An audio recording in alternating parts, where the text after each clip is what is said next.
Fala galera, tudo bem? Daniel Lobão aqui com vocês e hoje eu vou mostrar um nicho para se ganhar muito dinheiro com a impressão 3D. Segura aí. Olha só, pessoal, nesse caso aqui, nós temos no software Fusion uma garra robótica. Essas garras, esse componente que nós temos aqui seria o dispositivo abre e fecha, que é extremamente sensível aí a esforços, vamos dizer assim, ele pode danificar lá o atuador. E nesse caso, o que acontece? Aqui nós temos a ferramenta que vai estar acoplada neste local. E para cá, vamos ver aqui, ó.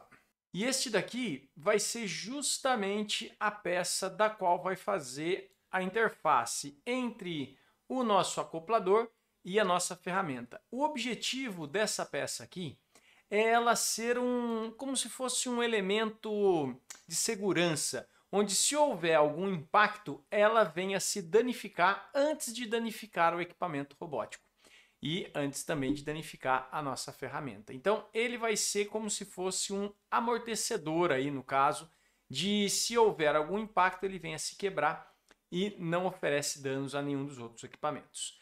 Nesse caso, vamos lá. Vamos dar uma olhadinha quem seria ele. Nós temos aqui a garra, vamos salvar como mesh, vamos colocar 3MF, vamos salvar lá como garra 1 e vamos abrir lá no Ultimaker Cura para ver como vai ser o processo de fatiamento. Muito bem, nesse caso aqui, vamos abrir a nossa peça aqui, tá ela aí, ó, e aqui a gente tem que verificar qual vai ser a melhor posição para a gente fazer essa peça. Muito bem. Uma peça desse tipo, eu posso fazer ela nessa posição mesmo, que ela já se encontra, sem problema nenhum. Porém, se a gente for avaliar as partes vermelhas que nós vamos ter aqui embaixo, vai ficar extremamente complicado. Nós vamos precisar de bastante suporte aqui para suportar toda essa parte vermelha. Então, nesse caso, o que seria mais interessante? Talvez nessa posição seja uma posição mais adequada para a gente estar colocando essa peça para imprimir. Aqui, vamos avaliar o caso da resistência mecânica. Se a gente vai ter o nosso elemento preso aqui, e se as nossas camadas estiverem nesse sentido, nós vamos ter o que aqui como referência? Aqui, olha só, ela vai tender a se quebrar com muito mais facilidade do que, por exemplo, nessa situação aqui, onde eu tenho as linhas neste outro sentido. Então, vamos colocar um mínimo de preenchimento aqui, pelo menos uns 10%, para a gente poder ter uma visualização melhor. E vamos colocar aqui como cor do material. Cor do material não, tipos de linha. Joia. Nesse caso aqui, nós temos o quê? Nós temos uma tal situação onde eu tenho os contornos todo nesse sentido, me dando uma resistência bacana à peça no sentido da horizontal, e quando eu venho aqui para cima, aqui eu já tenho um problema de resistência ou uma solução, tudo depende. Nesse caso, como eu quero que ela venha se quebrar aqui, caso haja necessidade, uma batida ou alguma coisa do tipo, essa posição é uma posição bastante interessante de se imprimir essa peça. Então eu posso manter essa peça nessa situação sem problema nenhum. E aqui vamos ver um lance muito legal. Se eu for imprimir nesta posição aqui, vocês vão perceber que nesse ponto aqui ele vai acabar caindo, né? Eu preciso colocar aqui um suporte nessa parte aqui, vindo desde lá de baixo até aqui em cima, para suportar essa área. Porém, a gente tem um recurso aí bem interessante para determinadas situações, é bem bacana, que a gente pode fazer o seguinte, ó. Olha só. Quando a gente coloca aqui pendente, ele aparece aqui, ó, tornar seções pendentes imprimíveis. O que acontece? Quando a gente seleciona ele, a gente põe o ângulo máximo do modelo. Eu vou colocar aqui, por exemplo, 45 graus e vou mandar fatiar. O que vai acontecer nesse caso? Aqui ele vai fazer um ângulo de 45 graus na parte de dentro dele aqui, ó, nessa parte que antes não existia. Isso para mim é um problema. E na parte de cima aqui, ó, veja só, ele também vai fazer um inclinado aqui, ó, vindo a 45 graus. Repare que a minha peça aqui, ó, o real, ela vem aqui. E nesse caso aqui, ela vai criando um ângulo de 45 graus, formando uma superfície mais adequada para você estar imprimindo essa parte.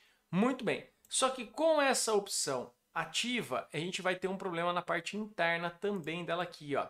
E essa parte interna é justamente onde vai encaixar o nosso elemento. Então eu não posso utilizar esse recurso nessa peça. Bom, como é que eu poderia fazer então para resolver essa questão? Para resolver essa questão, a gente volta lá no Fusion e vai fazer o que aqui no Fusion? Nós vamos fazer esse chanfro aqui. A gente pega aqui, ó, vem nessa pecinha, pega nesse local e vem aqui e cria um chanfro nessa superfície aqui, ó. Olha só.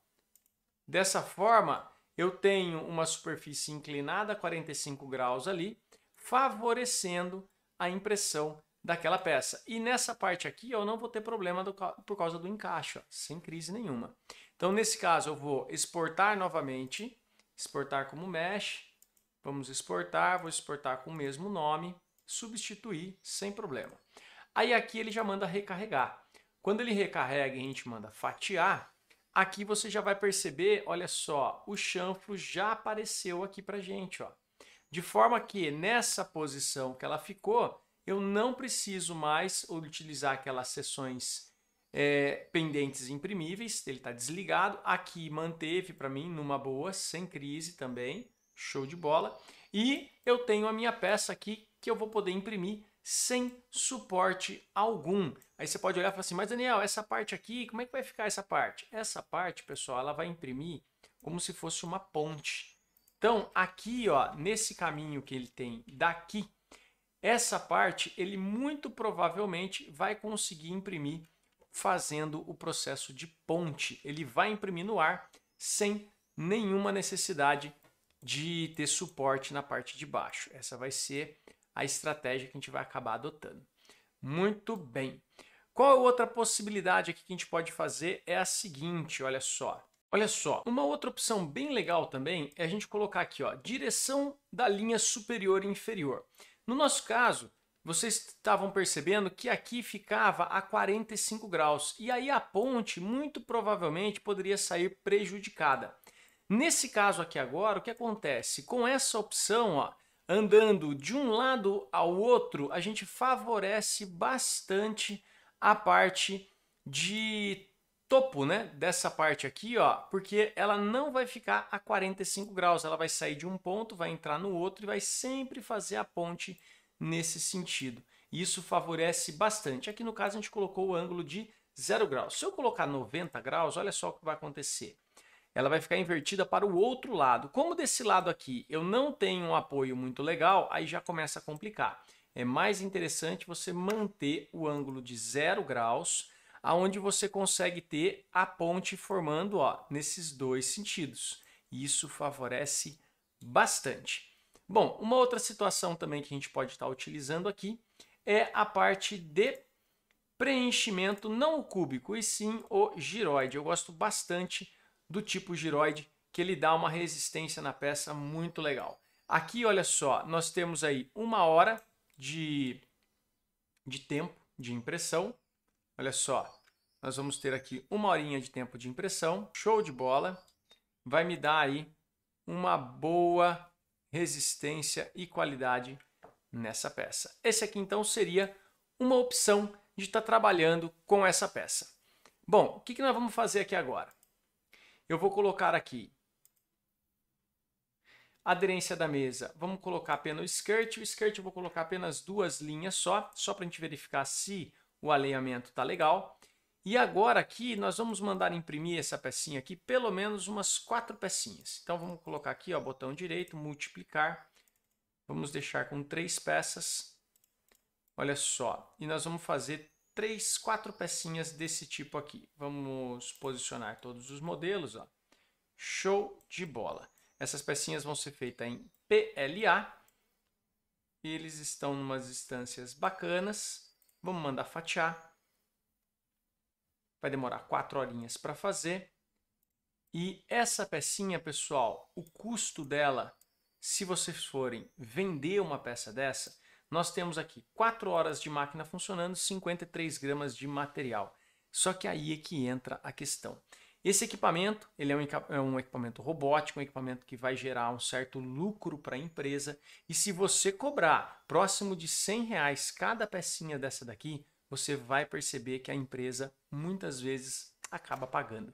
Por que acaba pagando? Porque um equipamento desse aqui, comprado de forma industrial, você vai perceber que o custo é muito, mas muito mais alto do que esse. Então, vale muito a pena. O custo de uma peça dessa foi um custo relativamente bem baixo de tempo e de material e você consegue aí ter um grande lucro com essa característica. Então, pessoal, caso vocês queiram aí mais informações desse tipo, segue o canal, curte e compartilha para os seus amigos para potencializar aí o nosso canal para a gente poder trazer mais informação para vocês. Um grande abraço!